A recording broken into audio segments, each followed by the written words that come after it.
Drugs తరలిస్తున్న ముఠాను arrest చేసిన పట్టమట పోలీసులు. ముగ్గురు అరెస్ట్, 2 లక్షల విలువ చేసే డ్రగ్స్ స్వాధీనం. డీసీపీ సరిత మాట్లాడుతూ, ఏపీ ప్రభుత్వం మాదక ద్రవ్యాల రవాణాపై ఉక్కుపాదం మోపుతోంది. ఎప్పటికప్పుడు తనిఖీలు చేయడంతో పాటు రవాణా నిరోధించే చర్యలు చేపట్టాం.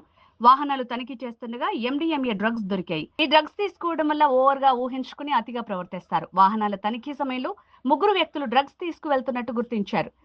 ఏసీపీ దామోదర్, సిఐ పవన్ కిషోర్లు వారిని విచారణ చేసి అరెస్ట్ చేశారు. తిరుమల శెట్టి, జీవన్ కుమార్, నితీష్ కుమార్ ప్రసాద్లు అరెస్ట్ అయ్యారు. 33 గ్రాముల డ్రగ్స్ వారి నుంచి స్వాధీనం చేసుకున్నాం. బైక్ థెఫ్ట్ ఏమన్నా జరిగినా కూడా ఇమ్మీడియట్గా తెలియపరచాలి. బికాజ్ చాలా వరకు ఈ బైక్లు దానికి గాంజా రిలేటెడ్ ఇన్ఫర్మేషన్ ఉందని తెలుస్తుంది. అట్లానే స్టూడెంట్స్కి స్పెషల్గా స్వీట్ వార్నింగ్ ఇవ్వదలుచుకున్నాం.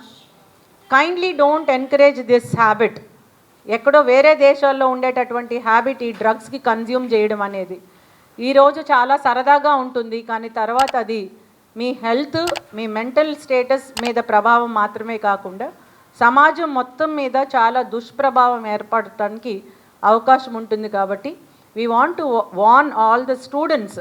దీన్ని కన్జ్యూమ్ చేసి ప్రొక్యూర్ చేసేటటువంటి స్టూడెంట్స్ కూడా మీరు దయచేసి మీ ఉజ్వలమైనటువంటి భవిష్యత్తుని పాడు చేసుకోవద్దు.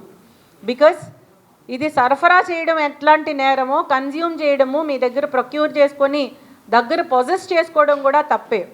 మాదక ద్రవ్యాలు అనేవి చేతిలో ఉన్నా, వాడినా, సరఫరా చేసినా, మ్యానుఫ్యాక్చర్ చేసినా అంత నేరమే ఎన్డీపీఎస్ యాక్ట్లో. కాబట్టి కేవలం ఎన్డీపీఎస్ యాక్ట్ కింద కేసు రిజిస్టర్ చేసి రిమాండ్ చేయడం మాత్రమే కాకుండా పిట్ ఎన్డీపీఎస్ యాక్ట్ కూడా ఇన్వోక్ చేసి వాళ్ళని జైలుకు పంపించడం జరుగుతుంది. పీడీ యాక్ట్ పెట్టి జైలుకు పంపించడం జరుగుతుంది. కాబట్టి ఉజ్వలమైనటువంటి భవిష్యత్తును పాడు చేసుకోవద్దు అని చెప్పి మా పోలీస్ తరపున మీడియా మిత్రుల ద్వారా పిల్లలందరికీ, స్టూడెంట్స్కి వార్న్ చేయడం జరుగుతుంది. ఈ రోజు నుంచి ఇంకా స్పెషల్ వార్నింగ్ ఇది. Even we request the education institutions also.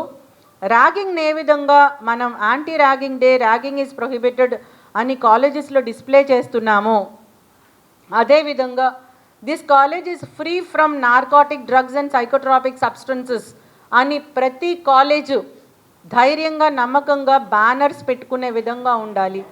అంత వాచ్ కాలేజ్ యాజమాన్యం కూడా పెట్టుకోవాలి. ఈగల్ క్లబ్స్ అనేవి ఫామ్ చేయడం జరిగింది. ప్రతి కాలేజెస్లో కూడా ఈగల్ క్లబ్స్ ఫామ్ చేయమని చెప్పి పోలీస్ నుంచి మేము రిక్వెస్ట్ చేస్తూ ఉన్నాం. So we request all education institutions, not only universities and colleges కాదు, ఈవెన్ స్కూల్స్లో కూడా ఈగల్ క్లబ్స్ ఫామ్ చేయాలి. ఆ ఈగల్ క్లబ్స్లో ఉన్నటువంటి లీడర్స్కి కూడా ముందే ట్రైనింగ్ ఇవ్వాలి. ఆ క్లబ్స్లో ఉన్నటువంటి మెంబర్స్కి కాలేజ్ యాజమాన్యం లేదా స్కూల్ యాజమాన్యం తప్పనిసరిగా ఈ నార్కోటిక్ డ్రగ్స్ అంటే ఏంటి, ఎన్డీపీఎస్ యాక్ట్ ద్వారా narcotics and psychotropic substances possess చేసిన, యూజ్ చేసిన ఎట్లాంటి దుష్ప్రభావాలు ఉంటాయి, చట్టపరంగా వారి మీద ఎట్లాంటి చర్యలు ఉంటాయి అనేది అన్నీ కూడా తెలియపరచాలని మా ఎన్టీఆర్ పోలీస్ కమిషనరేట్ ద్వారా ఎడ్యుకేషన్ ఇన్స్టిట్యూషన్స్ కూడా మేము రిక్వెస్ట్ చేస్తూ ఉన్నాం. So we appreciate on behalf of our CP NTR commissionerate, we appreciate the efforts of all the NTR police కమిషనరేట్లో ఉన్నటువంటి ఆఫీసర్స్, స్పెషల్గా ఏసీపీ సెంట్రల్ దామోదర్ గారు, అట్లానే పట్టమట ఎస్హెచ్ఓ పవన్ కిషోర్ గారు, వారి టీం ఎస్ఐ దుర్గాదేవి గారు, ఇతర సిబ్బంది అందరినీ కూడా మన సిపి గారి తరపున అభినందనలు తెలియజేసుకుంటూ ఈ ఎఫర్ట్స్ కంటిన్యూ చేయాలి. ఈ కేసు మాత్రమే కాకుండా ఇంక ఇట్లాంటి కేసెస్ జరగకుండా ఉండడానికి డ్రగ్ ఫ్రీ స్టేట్గా మనం ఆంధ్రప్రదేశ్ ప్రభుత్వం చేపట్టినటువంటి డ్రగ్ ఫ్రీ స్టేట్గా ఉండడానికి పోలీస్ వైపు నుంచి ఎట్లాంటి ఎఫర్ట్స్ చేయాలో అవన్నీ మేము చేస్తామని చెప్పి మనస్ఫూర్తిగా తెలియజేసుకుంటూ మీడియాని కూడా I'm requesting, kindly spread this message. Our state should be free from narcotic drugs.